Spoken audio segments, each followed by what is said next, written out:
ಎಲ್ಲರಿಗೂ ನಮಸ್ಕಾರ ಸ್ನೇಹಿತರೆ.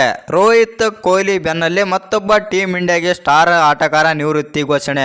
ಹೌದು ಸ್ನೇಹಿತರ, ಆಟಗಾರ ಯಾರು ಎಂಬುದು ಸಂಪೂರ್ಣ ಮಾಹಿತಿಯನ್ನು ತಿಳ್ಕೊಂಬರೋಣ ಬನ್ನಿ ಸ್ನೇಹಿತರೆ. ಅದಕ್ಕಿಂತ ಮುಂಚೆ ನೀವೇನಾದರೂ ಟೀಮ್ ಇಂಡಿಯಾದ ಅಪ್ಪಟ ಅಭಿಮಾನಿಯಾಗಿದ್ದಲ್ಲಿ ಈ ವಿಡಿಯೋಗೆ ತಪ್ಪದೆ ಒಂದು ಲೈಕ್ ಕೊಟ್ಟು ನಮ್ಮ ಚಾನಲನ್ನು ಸಬ್ಸ್ಕ್ರೈಬ್ ಮಾಡಿಕೊಳ್ಳಿ. ಇನ್ನು ಬಾರ್ಬಡೋಸ್ನಲ್ಲಿ ನಡೆದ T20 ವಿಶ್ವಕಪ್ನ ರೋಚಲ್ ಕಪ್ ಫೈನಲ್ ಪಂದ್ಯದಲ್ಲಿ ರೋಹಿತ್ ಶರ್ಮಾ ನೇತೃತ್ವದ ಟೀಮ್ ಇಂಡಿಯಾ ತಂಡ ದಕ್ಷಿಣ ಆಫ್ರಿಕಾವನ್ನು ಸೋಲಿಸುವ ಮೂಲಕ ಚಾಂಪಿಯನ್ ಆಗಿ ಹೊರಹೊಮ್ಮಿದೆ.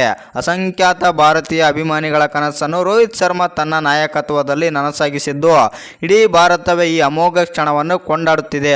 ಹೌದು ಸ್ನೇಹಿತರೆ, ಟೀಮ್ ಇಂಡಿಯಾ 17 ವರ್ಷಗಳ ನಂತರ T20 ವಿಶ್ವಕಪ್ ಅನ್ನು ಭಾರತ ಗೆದ್ದಿದೆ. ಇದರ ಸಂಭ್ರಮಾಚರಣೆಯಲ್ಲಿದ್ದ ಫ್ಯಾನ್ಸ್ಗೆ ಈಗಾಗಲೇ ಕೊಹ್ಲಿ ಮತ್ತು ರೋಹಿತ್ ಶರ್ಮಾ ನಿವೃತ್ತಿ ಘೋಷಿಸುವ ಮೂಲಕ ಶಾಕ್ ನೀಡಿದ್ದಾರೆ. ಇನ್ನು ಇದೀಗ ಟೀಮ್ ಇಂಡಿಯಾದ ಸ್ಟಾರ್ ಆಲ್ರೌಂಡರ್ ಆದಂಥ ರವೀಂದ್ರ ಜಡೇಜಾ ಕೂಡ T20 ಕ್ರಿಕೆಟ್ಗೆ ನಿವೃತ್ತಿ ಘೋಷಿಸಿ ಅಭಿಮಾನಿಗಳಿಗೆ ಶಾಕ್ ನೀಡಿದ್ದಾರೆ. ಹೌದು ಸ್ನೇಹಿತರೆ, T20 ವಿಶ್ವಕಪ್ ದಕ್ಷಿಣ ಆಫ್ರಿಕಾ ವಿರುದ್ಧ ಭಾರತ 7 ರನ್ಗಳಿಂದ ಅಮೋಘವಾಗಿ ಜಯಿಸಿದ್ದು, ಇದರ ಬೆನ್ನಲ್ಲೇ ವಿರಾಟ್ ಕೊಹ್ಲಿ ಹಾಗೂ ರೋಹಿತ್ ಶರ್ಮಾ T20 ಕ್ರಿಕೆಟ್ಗೆ ನಿವೃತ್ತಿ ಘೋಷಣೆ ಮಾಡಿದರು. ಇದೀಗ ರವೀಂದ್ರ ಜಡೇಜಾ ಅವರು ಕೂಡ ನಿವೃತ್ತಿಯಾದರೆ ಘೋಷಣೆ ಮಾಡಿದ್ದಾರೆ. ಈ ಬಗ್ಗೆ ಅಧಿಕೃತವಾಗಿ ಸ್ವತಃ ಜಡೇಜಾ ಅವರ ಇನ್ಸ್ಟಾಗ್ರಾಮ್ನಲ್ಲಿ ಶೇರ್ ಮಾಡಿಕೊಂಡಿದ್ದಾರೆ.